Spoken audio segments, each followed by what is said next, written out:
without the fear, which had already happened and went home, meaning the fear went home, Yes. Hmm. he was able to do what he had set out to do in the first place, Right. which was to fulfill his own potential, Right. because fear took a taxi and left. I mean, it Yeah, it was, was over. it It was already done. yeah. So, and it was the greatest blessing for him in that situation. And when we have those experiences, when we actually, and I'm sure everybody listening has felt this, where you have something that you really want, or you really, you're really, maybe whatever it is in your life, and something unexpected like that happens, and you can experience, and this, I imagine, maybe it was like what you experienced when you were at that music recital when you were 12. You feel that shift internally. You physically feel that. And once you feel and understand that, then it's like you get it. Then it's like, okay, that's what that feels like. I've done this once. I can do it again. I can do it again. And it gets easier each time you do it. You're absolutely right. It is an internal shift, an Mm-hmm. internal physical shift. You actually do feel as if there's some kind of tectonic plate or something that's Yeah. moved within your own psyche. And I don't know if that's a mental realization that has actually taken physical form. Mm-hmm. Whatever it is, it's a fantastic feeling. Yes. It's a lesson that's been literally ingrained within yourself. Mm-hmm. And you may need a little help with it again, but it is a lesson. And once you learn it, it does help you go on to the next situation. Yeah. It does help you. Yes, I can have fear. As we said before, fear is not something not to have. It's just a question of how much wisdom you're going to extract from it. And at Yeah. what point you're not going to let it rule you. Right. Right. So it's important, but it's not something to run from or listen to 100% depending on the situation. Of course, I need to say that if you're in Yeah. any kind of dangerous situation, you have to listen to everything that you have been born with to help you get out of it. Right. And what we're talking about in this episode is the day-to-day things. I want the different job, or I want to, go after something. I want the house, whatever it is. It could be anything in your life. We're talking about those things, those dreams you have, those dreams that, we often don't let ourselves have because the fear gets in the way. We tell ourselves we can't have it, which leads me to another element of this. When we want something different and we start to go after it, wanting something different requires change. And often what we find, I used to feel like I was doing something wrong because I had to change to get something different, which is it's ridiculous to tell you that now, but that's literally my mental path I had when I was starting on my own journey of really shifting what was going on inside of me. I felt like, oh, well, I want this thing, but now things have to change. And that change felt wrong. It felt bad. It felt scary, all of these things. And then we talk about also like the unknown, the future is unknown, right? And how most people are scared of the unknown. But you say in the book that the future is only unknown until you join hands with it, which I loved that. Absolutely loved that line. So what advice do you have for people about change, about maybe instead of running from change, we start to embrace change? Well, the first thing I would say to people is look over your shoulder and see if you are now the same person or doing the same things that you did 10 years ago. Right. You've gone through change. Was it terrible? Maybe in some cases it was negative or positive, but you still learn from it. Life is about change. Right. Everything is about change. If you don't change, you die. I Right. mean, it's very important to understand that change is our friend. And we're not necessarily talking huge changes, although they can be, but small changes, it's like really sailing a boat. You need to go and make small changes and adjust with the wind in Right. order in order to go in the direction you think you're going. Although you might want to go somewhere else, but you need to constantly tack in your life Yeah. with your sails and with your um, the way that you're going to live. Because if you don't constantly adjust, you don't see the next vision around the corner. You don't see the next possibility if your scenery is always the same. Right. You cannot see what's going to happen in your life or what opportunities may present themselves if the view is always the same. So it's important to change, even just to take another look. Yeah. Yeah.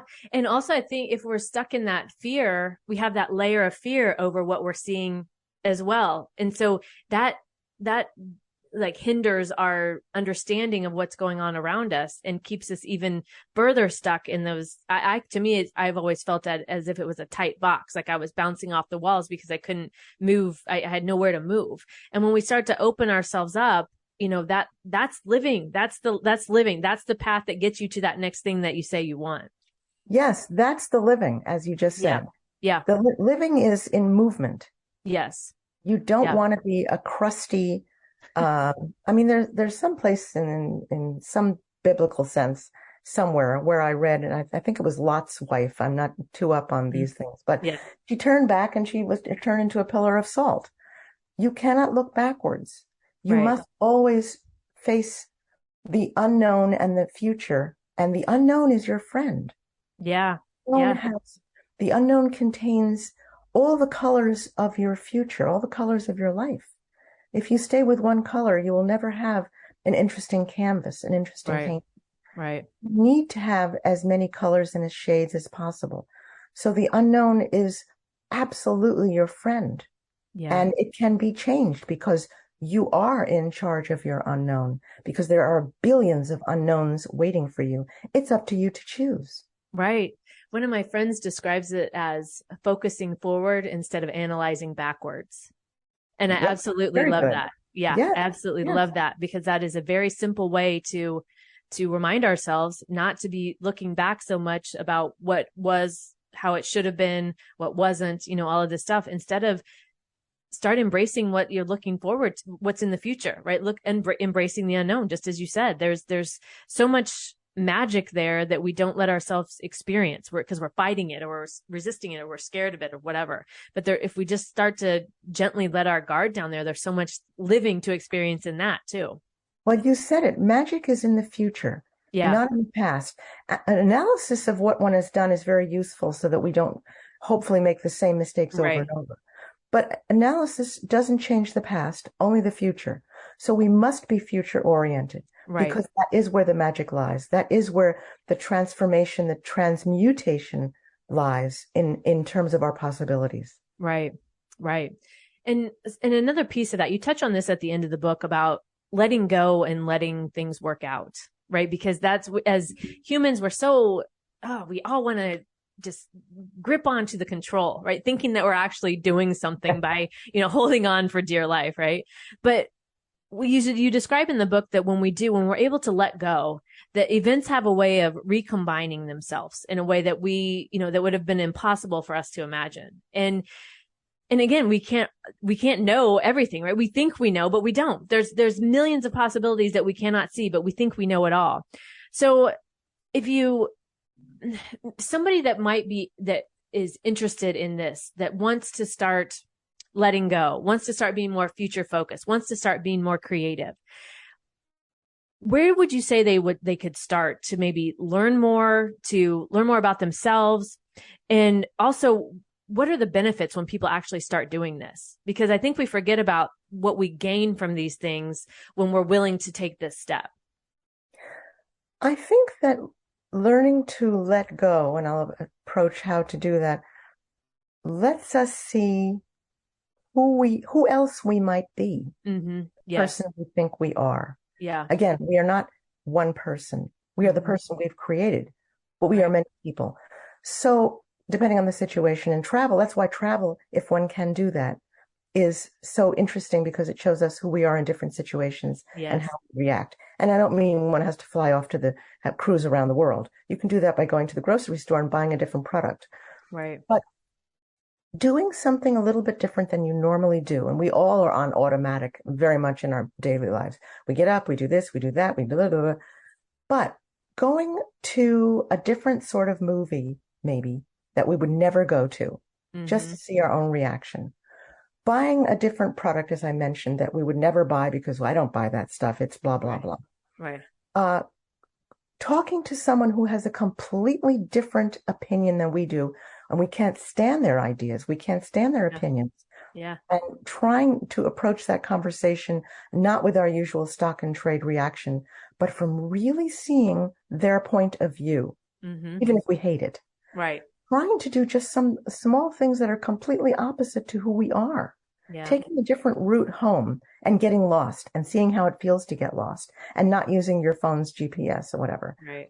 Just feeling what it's like to be lost and realizing you're not going to die if you get lost. Right. You'll make Doing, it home. Right. right, just doing something that is going to put you out of your comfort zone or Hmm. your normal zone. And Hmm. then maybe after that, you can do something that's completely different for you, that Right. scares the bejesus out of you and you don't really want to do it at all. But it brings out different facets of you. And Right. the best creativity in the world is really finding out who you are, who Yeah. you can be, who's inside, how you react. That's really the most creative thing you can do with your life. Yeah. Because when you find out what you're made of, then you can figure out how to give those gifts to a multitude of others because you have a multitude of selves. Right. Right. Those who experience the most of themselves can therefore give the most to the world. And those who experience the least are trapped by that one persona Yes. and don't have as much to give.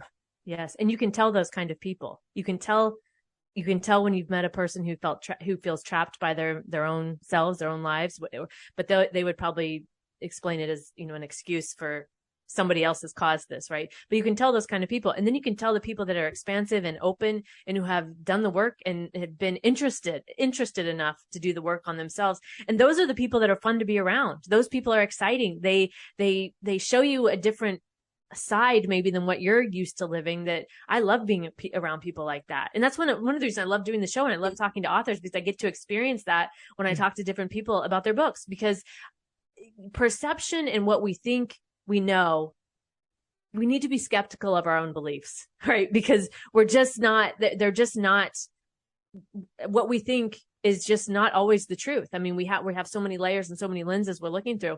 But in this exploration of creativity, this willingness to allow yourself to be creative, and whatever that means for you, we're not talking you have to get a paintbrush and a board, right? We're talking, this could be anything in your life, but that expansion that comes from creativity. And as you said, finding out who we are is like the joy of living, right? Because we're living for us. We're living in our own harmony. We're not doing or living outside of who we were meant to be or who we want to be. And that there's so much freedom in that. I know I keep saying the word freedom on this episode, but that's in this conversation, that's how it feels to me. That's what comes up for me, is there's so much freedom if we're willing to do this. The most interesting people and the most interesting lives and the most lives filled with freedom are those people who are not afraid to make mistakes. Yeah. Mistakes are nothing at all. They're just, what is a mistake? That could be a whole other show. But people who are not afraid to just do something different or to get a different result than that which is expected from others, right, have the happiest lives, have the most lives filled with freedom, because they're not filled with self-imposed or societal constraints. And as I mentioned in the book, that's why society loves weird entertainers. right, And I put weird not as a judgmental, but just as a descriptive here, right, because they allow us to fulfill those aspects of ourselves that we do not allow ourselves to do. right. And that's why people pay hundreds of dollars to go see them. I mean, among other reasons, maybe. But that just shows how important it is to be different. Yes, and how that's not a bad thing. It's a good thing. No, it's a good thing. It's a very good thing. Not Mm-hmm. only for the entertainer, who is definitely living their own creative life, but for the people who are not allowing themselves to do that as much or feel that they can't. Those entertainers are allowing them to do it. But maybe we could find in our own lives the courage and the curiosity and the excitement of just being ourselves, whatever that is, and having the courage to find out what that is, because we only get one, that I know of, one chance at this, one go around. Right, right. And like, as we said, this is it. You're living it right now, right? You're living it. This is it. My guest today has been Gilda Jaffe, author of the book, Dancing with Your Muse, Inner Magic to Release Fear and Embrace Creativity. And Gilda, before we close out, what do you hope the readers learn or take away after reading your book? My greatest wish is that people have the love for themselves, which they don't normally have, Hmm. to find out